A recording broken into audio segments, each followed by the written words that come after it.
today I'm going to be mixing down a beat that I made. I'm actually going to be using it for a Cypher. So I'm going to be having multiple artists come on and do like 8 bars a piece on it. And we'll take some video footage and whatnot. But I did make the beat, and so now I'm just about to. I've already tracked out the beat, and I got the the stem file saved into a separate folder. And now I've created this new project here, and I'm going to go ahead and start mixing down the beat so that it's mixed properly. So I tend to make beats in Reason just because it seems like it's an easier workflow for composing, but I like to do the post-production stuff in Cakewalk by BandLab because it's a better program for mixing. So it's like it's Pro Tools equivalent. You know, it's a professional level DAW. So this is where I prefer to do my mixing at.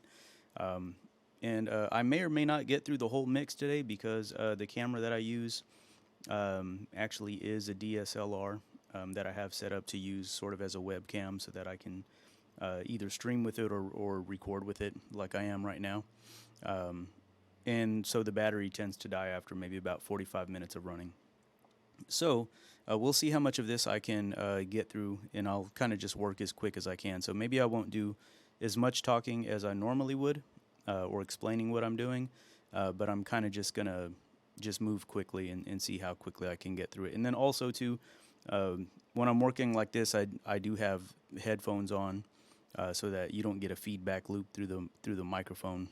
However, once I've kind of got it where I want it, then off camera, I'll go through and I'll do a final mixing and mastering on it just to detail it, and I'll do that actually listening to the speakers. So you won't get that, but you'll kind of get most of the mix process here, right? So the majority of the mix is going to happen during this video with just like the fine tuning maybe happening off camera later. But I do want to get this beat mixed today so that I can send it out to the artists that are going to be on my Cypher. So that's what we're going to be doing right now. So I've already created the project here. And now I'm just going to go ahead and the first thing that I'm going to do, this is my template that I use and that I've created myself, just kind of with all of my standard plugins. And usually track 1, you can see I have it titled as beat. And so normally when people come, they just come with like an MP3 file or something like that, right? And so normally that's what we would do. We would just put their instrumental in this stereo channel here. But because I'm actually going to be mixing a full beat, then the first thing that I'm going to do is I'm just going to duplicate this channel. And I'm going to give it like 20. I'm going to duplicate it like 20 times just to make sure I have enough for all of the track outs. Go back here and I'm going to insert, and I'm going to go to new local trap is the name of the beat. And then I'm just going to import all of that. I'm going to put my phone on silent also so you don't keep hearing my notifications.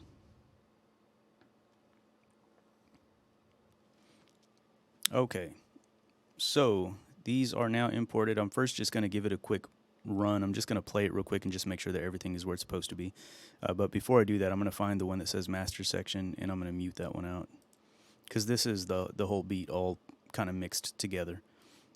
When I render the tracks out, I render them with no effects applied, and I normalize all of them. So what normalizing means is it's just going to render out that particular track at the maximum volume that it can without exceeding the limitations. So it's not going to sound mixed at all when I press play right now, but I'm not listening for that yet. All I'm listening for right now is to make sure that the beat plays how it's supposed to and things are where they're supposed to be. So let's give it a listen.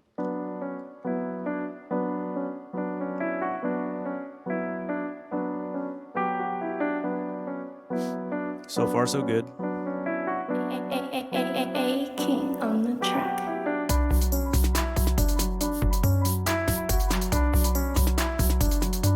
Okay, yeah, so it all sounds like it's there. So the next thing that I'm going to go ahead and do is I'm just going to organize these tracks. So first I'm just going to delete the tracks that we didn't end up using. Let's just delete those 7 tracks, and then I'm going to zoom in a little bit more on these. And so you can see on each audio clip, it says the name of what it is at the top there. And so I'm just going to use that to start naming these tracks. Oh, the accordion is empty. I shouldn't have even rendered that one down, you can see that there's nothing on this one. It's just silence. Let's just delete that track also. This one is the tag, A King tag.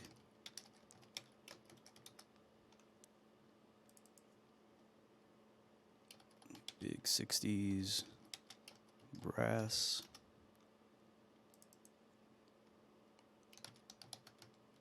Concert grand piano.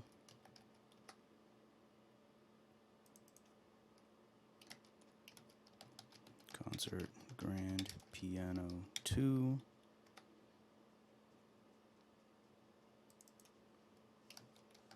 Concert grand piano 3. And it looks like I forgot to name my drums in the other program, so let's just listen to these one by one and we'll figure out what they are. Alright, so this is like snare or clap. Sounds more like a clap. We'll call it the clap.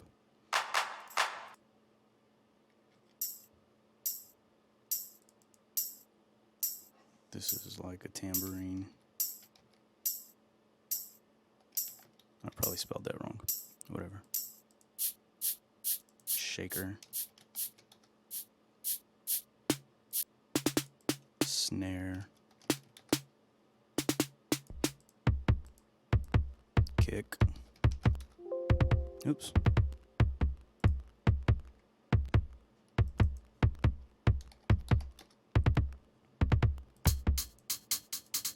Hi-hats.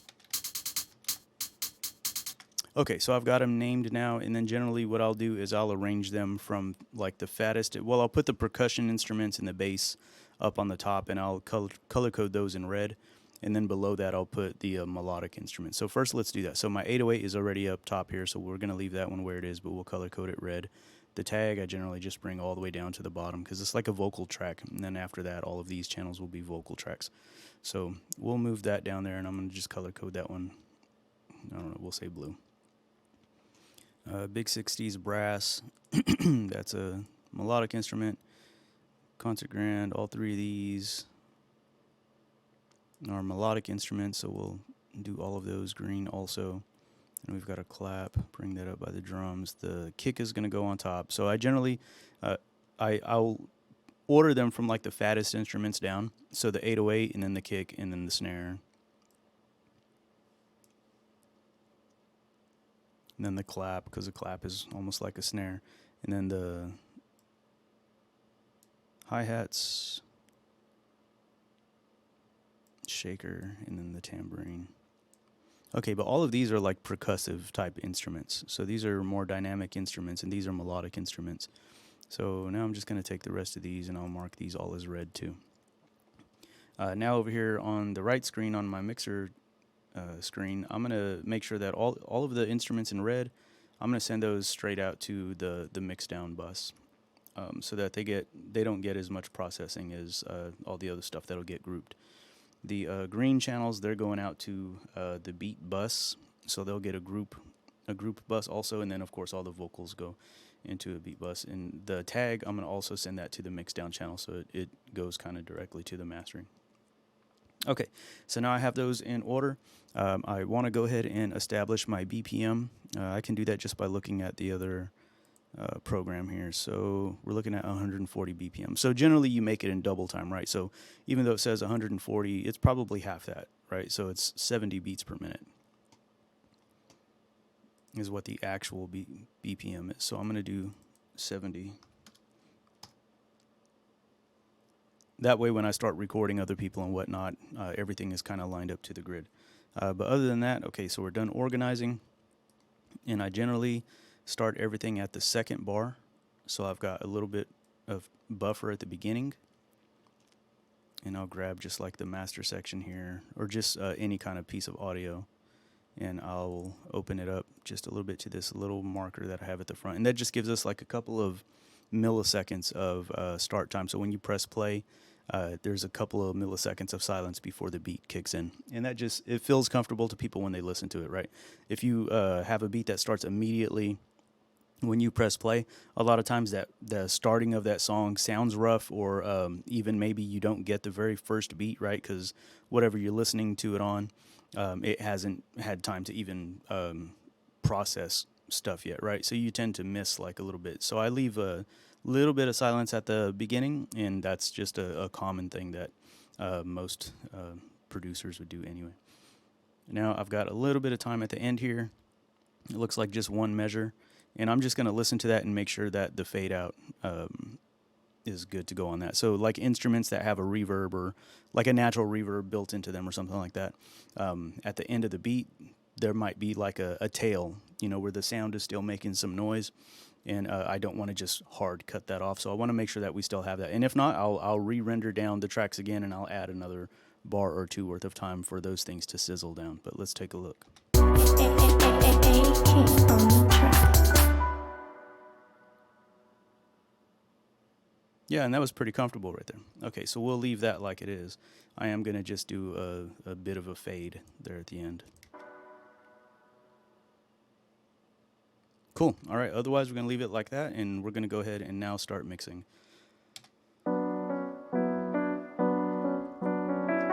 I'm just going to start by turning on all of these compressors and EQs that I know I'm going to end up using.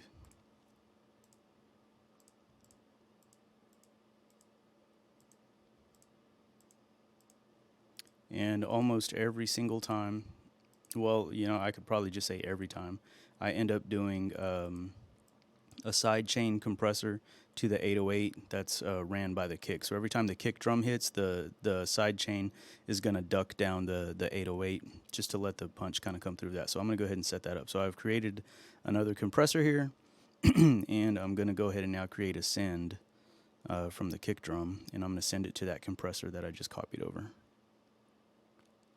808, one side input. All right, so now this send is sending out a signal to this compressor, and so every time the kick drum hits and the signal comes from this send to that compressor, it's going to use that signal to duck down the 808. Okay, so now I haven't done anything else other than turned on these plugins, right? And that's as far as we've gotten so far. So now I'm going to go ahead and start listening to it.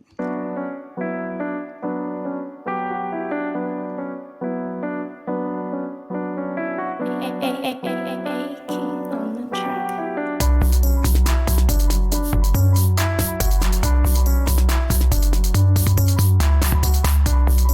So I'm just pulling back the volume kind of in big groups right now. I'm looking at kind of the averages of where everything is, and I'm just kind of pulling the volume down in groups, just to give myself some headroom is all I'm doing. I'm going to do the same thing with the percussion.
A king on the track. A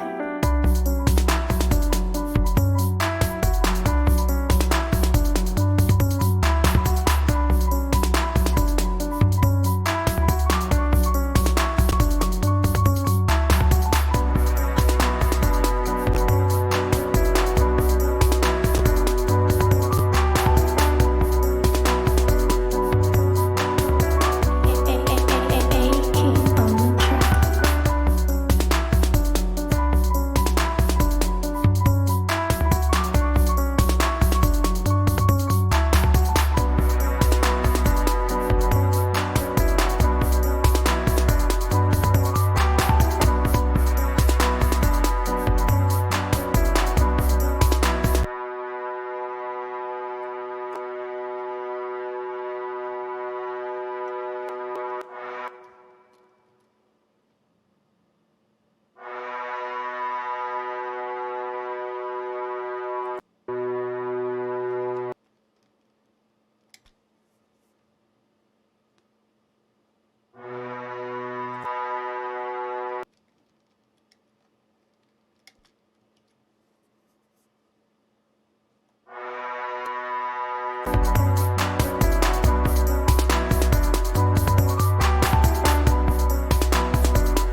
Okay, so far we're getting pretty good.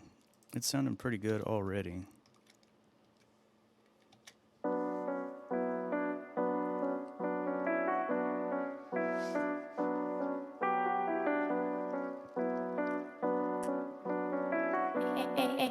A King on the track.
Okay, so far so good. I do want to add a little distortion onto the 808. Let's go to. I'll probably just use like a tube distortion. Let's try this one.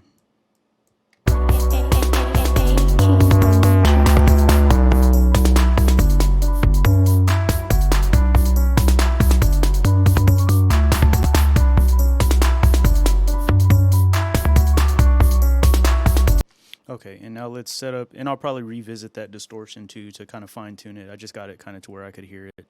But now this compressor here is the one that I'm using as the sidechain from the kick drum. So now I'm going to set it. And usually what I'm wanting to do with the sidechain is I want the absolute fastest attack time. Luckily with digital compressors, you can do a 0 millisecond attack time. You're going to end up getting some distortion out of that. excuse me, the faster your attack time is with any compressor, the more distortion you're going to get out of it. But being this is the 808 and I wanted to add a little bit of distortion anyway, I'm all right with that. And now I want to release it, though, fairly quickly, too. But at the same time, long enough to let the kick drum hold through. And so generally the kick drum, I might have a release on the kick drum around 20 milliseconds, something like that. And even if you zoom in on a kick drum and you like look at like on the ruler, the time ruler, how long a kick drum generally carries for when it's hit, it's usually pretty quick. Like 40 milliseconds is not that bad. In this case, I'm going to try slower so that the 808 ducks down for like 80 milliseconds, and then I'll reduce that time as I listen to it. So let's start by doing that. So I'm just going to move my release time to 80 milliseconds. I'm going to make my knee hard, and I'm going to do a ratio of like infinity. Just so it's almost like a limiter. But then I'll end up adjusting these.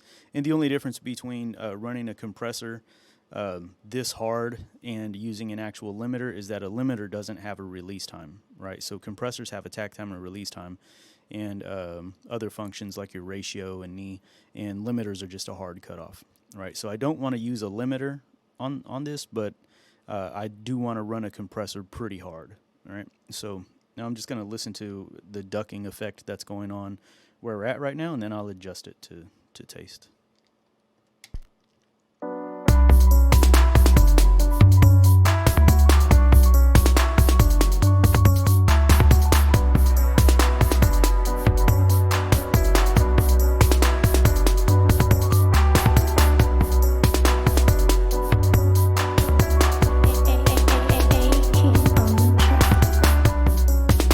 Okay, so here's where my brain's at when I'm looking at a sidechain over an 808, right, from the kick. This meter here is showing me my gain reduction. And so when that goes down, that means it's turning the volume down that much. And then you see it kind of creeps back up, right? And how long it takes to get back to zero is your release time, right? And so I want it to get back down to zero before the next kick drum hits, kinda, right? That's kind of a rule of thumb, I guess you could say I play by, but I still look at the metering and I listen to it too. And what I don't want to happen is to have the release time so slow that the 808 never goes back up to full volume, right? So I want to see it reduce, but then I want to see the meter go back up to zero before the next kick drum hits, right? So right now it's moving a little too slow. Right now, by the time the next kick drum hits, this is barely getting back to zero, right? And I want the 808 to ring through a little bit more than that. So I am going to reduce the time. Now I'm just going to go down to 60 milliseconds and then just listen again and look at my meters.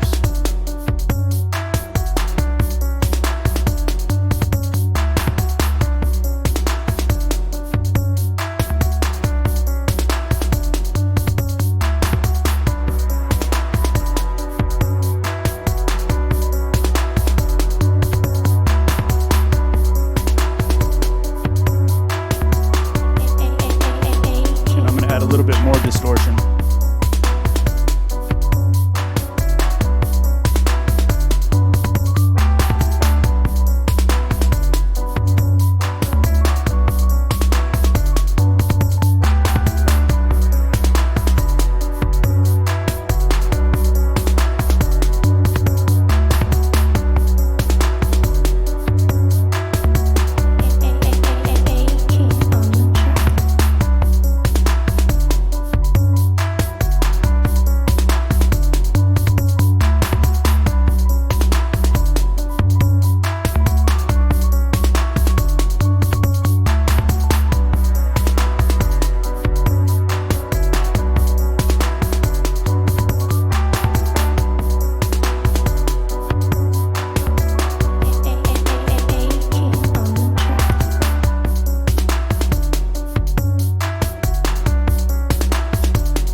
Okay, so I've kind of got my 808.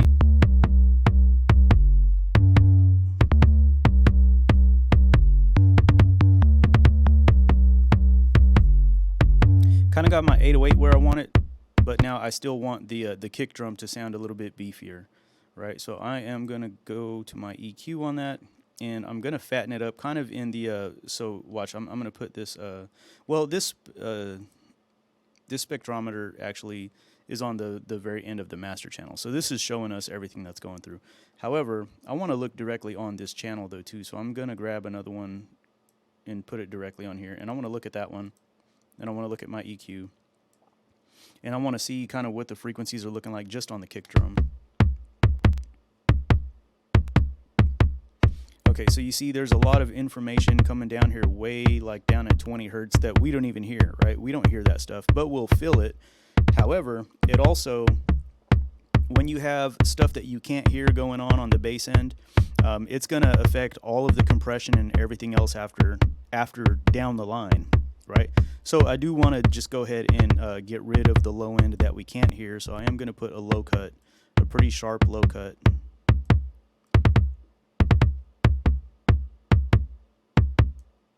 To where we keep everything 40 and above.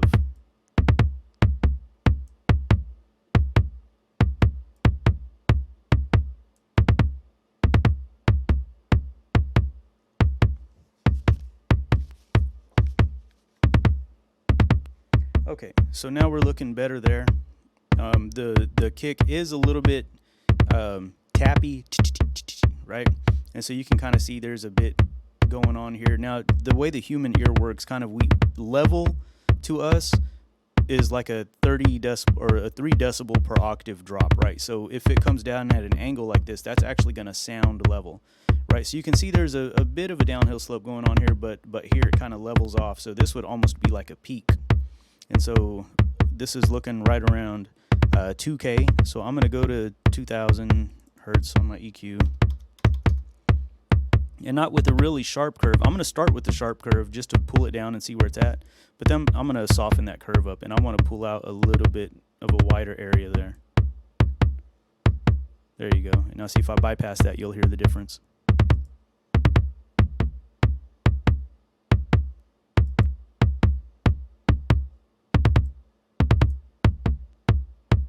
You could even see the difference on the graph.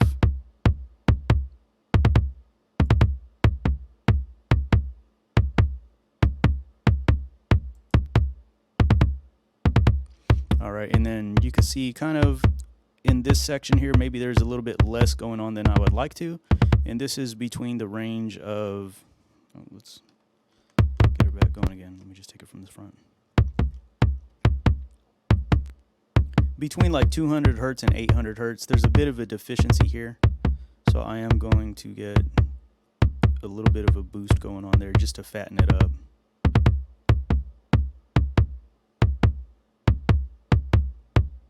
And I'm going to boost at 40 hertz also, kind of a sharp curve on that one.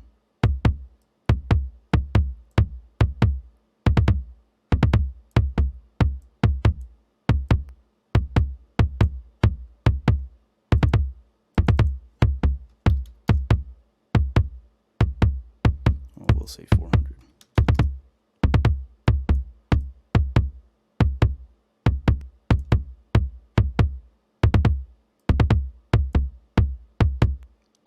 Okay, so now we have a bit more of a noticeable slope going down here without so much of a cut here and without so much of a boost on the top end. So that should sound a little bit rounder, a little bit fatter. We've got rid of our low end stuff as much as possible here at the very end so we don't have a whole bunch of that noise coming through. Let me bypass and unbypass.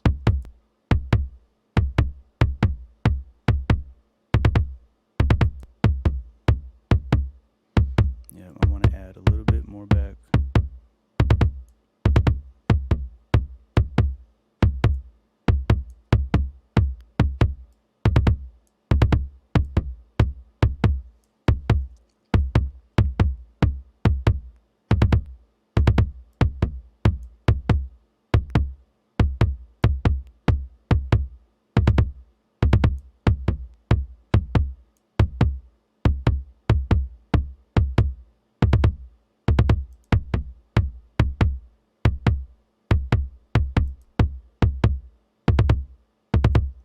Okay, so that sounds a little bit beefier on this end.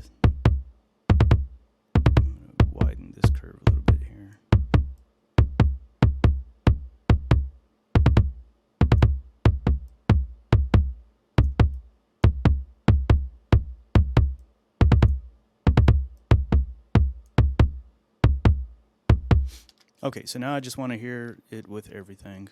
Go back to the start of the song.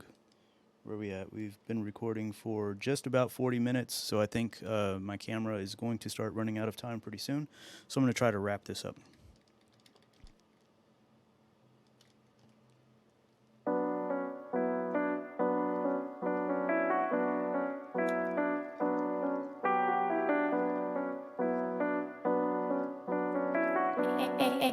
A King on the track.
Okay, so I would say that that seems pretty good to me, right? And now when I'm playing all of it, you can kind of see that the bass drum is pretty high up there, or the bass in general. And then there's kind of a big drop, and then it's kind of flat. And then going back to the concept of what actually sounds level would be like a downhill slope like this, right? But the deal is there's no voices on this yet, right? And so what I've done on the melodic instruments is I've kind of cut out the mid lows and made them kind of bright sounding. I didn't boost any highs per se. I boosted a little tiny bit on the piano, but for the most part, I just cut the low out of them. And the reason for that is because there's still going to be voices on this, and I want the voices to be full sounding, right? So on the voices, I generally don't EQ them very heavily, right? I do brighten them up maybe a little bit. Like I might boost the highs a little bit, like on a multi-band compressor. Over like a group channel or something like that. But what I've done right now is I've cleared out the mid sections, or the low mid section on the Spectrum, so that voices can fit there and sound full without any other instruments competing for that same space, right? So that's kind of where we're at with that, and that's, excuse me. And so that's why you kind of see like the mid lows seem like they're kind of empty. You know, that's there intentionally because there's intended to be voices over it. So, but for the most part, I think it's sounding pretty good. So I'll go ahead and end here, and then I'll continue to kind of listen to it on the speakers, and so I can kind of feel the bass actually instead of just, listening on headphones. There's only so much you can do on headphones. I don't see a problem per se with mixing on headphones for the most part. However, I would never send a mix out without actually listening to it on the speakers. So if you were to have one or the other, right, for mixing, I would go with speakers over headphones, right? And in most cases, I never put the headphones on to mix in the first place. I do headphone mixing, or even just using headphones at all, just when I'm recording videos like this, or if I stream or something like that, because I just don't want a feedback loop going from the mic out of the speakers. But otherwise, mixing on speakers and actually hearing the environment is going to give you, in my idea, better results than mixing just with headphones. Because with headphones, it's real easy to not get the low end, right? Because first of all, the human ear can only hear down to about 40 hertz, right? Maybe a little bit lower. But beyond that, you just don't hear it, right? Even 40 hertz, you can hear it, but not a whole lot. And so sometimes you just need to feel it, right? You've got to feel the vibrations coming out of the speakers. And the combination of hearing it and feeling it gives you a better idea of where your bass is at than just hearing it through headphones, where you can't really feel any of the bass. You're kind of just hearing it, and then also the reason I generally would put distortion, and a lot of producers put distortion over the 808, is so that way if you're listening to it on something like, or if your listener is listening to the song on headphones, or maybe just like their phone, or some kind of a device that just has small speakers, you can't really hear bass out of that stuff, right? So you add a little distortion on there, that way you can hear it even on small speakers, right? Because even if they won't hear the actual, right, even if they won't hear the actual bass of it, they'll hear the distortion of it, jin, jin, jin, jin, jin, right? So then you can hear that on smaller speakers. So I would always still use some distortion on it, even though personally I do like really clean bass. I like bass with no distortion on it. It just sounds clean to me, and I like it. But you can't hear it on some speakers, so you kind of got to use a little bit of distortion like that so that people can hear it on any kind of a device. But so that's where we're at right now. I'm gonna go ahead and now end the recording. Well, I'll play the beat through one more time, and then I'm gonna go ahead and end the recording, and I'll do the final touching up after that. All right, here you go.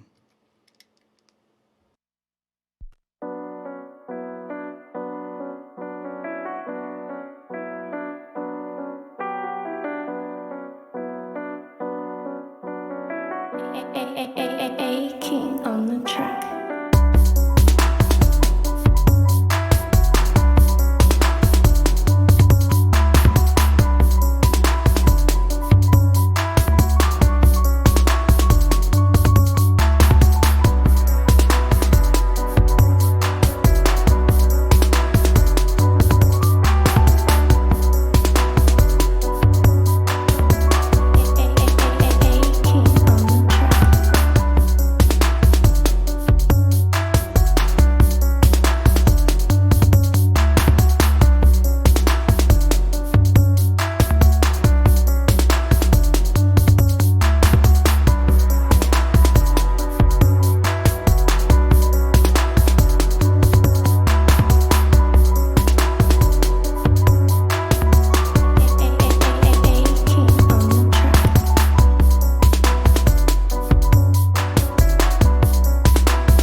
there you have it. Thanks for watching, guys. Subscribe, like, comment, do all of that stuff. Help me build my channel up. I sure appreciate you guys. Book a session. You need mixing, mastering, whatever it might be. You can text me, 214-500-2256, or you can go online to majormediastudios.com and go to book online. All right. Appreciate you guys. Have a good one.